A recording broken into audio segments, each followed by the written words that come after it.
So my group decided to do our topic on sugar addiction, and this is a pretty controversial topic.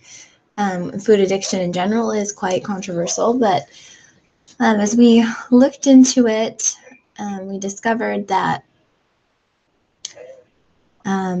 one thing that we're trying to figure out is whether or not people exhibit addictive-like behaviors that those do who have been on addictive substances such as hard drugs and alcohol. So we decided to do a little research project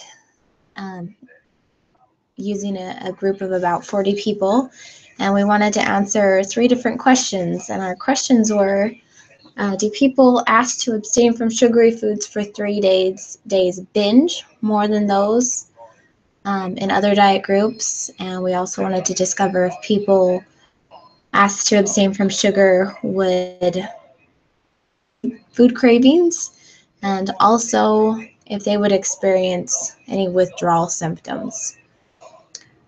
So what we did is we got about 40 different participants, and we randomly assigned them into 3 different diet groups. And the diet groups were one was to abstain from sugar for 3 days.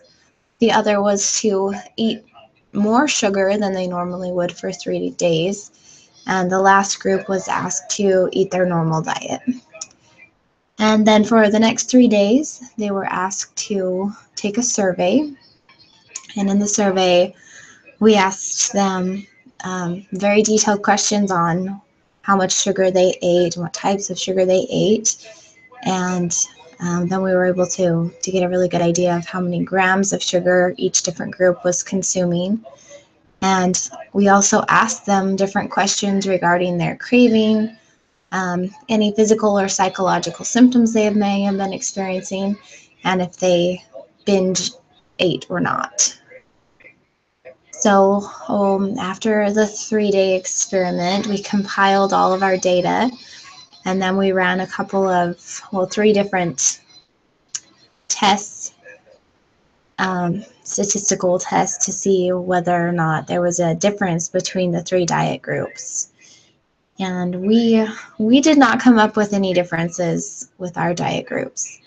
Unfortunately, we had quite a few problems with our participants not completing all of the surveys, or